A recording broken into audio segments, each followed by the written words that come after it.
सन 1769 में निकोलस नाम के एक इंजीनियर ने भाप से चलने वाली गाड़ी का निर्माण किया। यह एक तोप गाड़ी थी जिसका इस्तेमाल जंग के दौरान किया जाना था।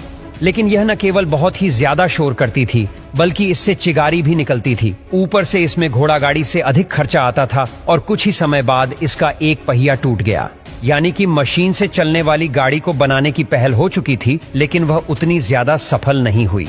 पर इसके बाद लोगों के अंदर यह विश्वास जाग गया था कि वह अगर बेहतर तरीके से काम करे तो मशीन से चलने वाली गाड़ी बनाने का उनका सपना पूरा हो सकता है। ऐसे में सन 1801 में रिचर्ड ट्रेविथिक नाम के एक इंजीनियर ने लोहे की एक बड़ी इंजन गाड़ी बनाने में सफलता हासिल कर ली। इस इंजन गाड़ी में एक चिमनी लगी हुई थी और आसपास कुछ लोगों को बैठने के लिए भी थोड़ी बहुत जगह बनाई गई थी। रिचर्ड की इस इंजन गाड़ी को सड़क पर चलाने के अलावा पटरियों पर भी चलाया गया, पर कुछ दिनों बाद इनकी गाड़ी में आग लग गई। हालांकि वैज्ञानिकों ने इसका एक ढांचा बनाकर तैयार कर लिया था जो कुछ इस प्रकार था। इस गाड़ी से तेज आवाज निकल रही थी। इसी वजह से इस गाड़ी का नाम पफिंग डेविल रखा गया। पफिंग डेविल का मतलब होता है छुक छुक करने वाला शैतान। जब सबसे पहली बार यह ट्रेन पटरी पर दौड़ने लगी तो इससे निकलने वाली चिगारी और आवाज को देखकर आसपास के लोग इसे शैतान समझ रहे थे। उन्हें तो पता ही नहीं था कि इस तरह की भी कोई गाड़ी होती है। उन्हें तो केवल बैलगाड़ी और घोड़ा गाड़ी ही समझ में आती थी।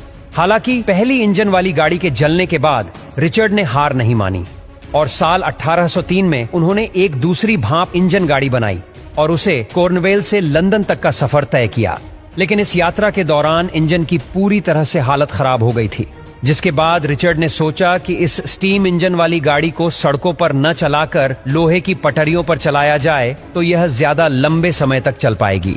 इसलिए उन्होंने कंपनी से बात करके कॉर्नवेल से लेकर लंदन तक पटरी बिछा दी और फिर 21 फरवरी 1804 को एक ट्रेन जिसमें 25 टन लोहा और 70 आदमी सवार थे, उसे रिचर्ड ने खुद 4 घंटे 5 मिनट तक चलाया था। यह दुनिया में पहली बार हुआ था जब स्टीम इंजन की मदद से इतना भारी सामान और लोगों को ले जाया गया था।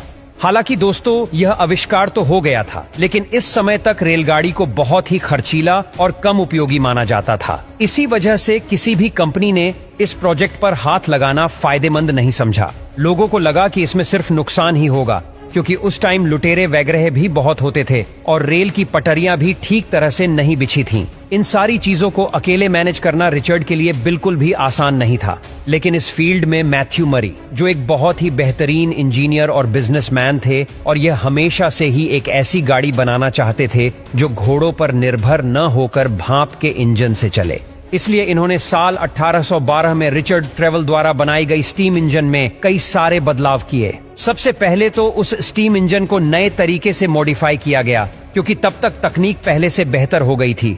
और फिर साल 1812 में पहली बार इसे व्यापारिक रूप से चलाने के लिए पटरियों पर दौड़ाया गया। फिर आते हैं चोड स्टीफेंसन। इन्हें कोयले के इंजन के इस्तेमाल और ट्रेन को दुनिया के अलग अलग हिस्सों तक पहुंचाने के लिए जाना जाता है। इन्होंने अपने बेटे के नाम पर अपनी कंपनी शुरू करी थी, जिसका नाम था the Robert Stephenson and Company. इन्होंने भाप के इंजन में कई सारे बदलाव करके उसे और ज्यादा मजबूत और शक्तिशाली बनाया था, ताकि वह इंजन भारी से भारी वजन को खींच सके। 27 सितंबर 1825 को 38 डिब्बे वाली रेलगाड़ी को खींचा गया, जिसमें तकरीबन 600 यात्री यात्रा कर रहे थे। इस पहली बड़ी सी रेलगाड़ी ने डार्लिंगटन से स्टोकटन तक का 35 मील का सफर तय किया था और ट्रेन में यह सफर 14 मील प्रति घंटे की रफ्तार से तय किया था।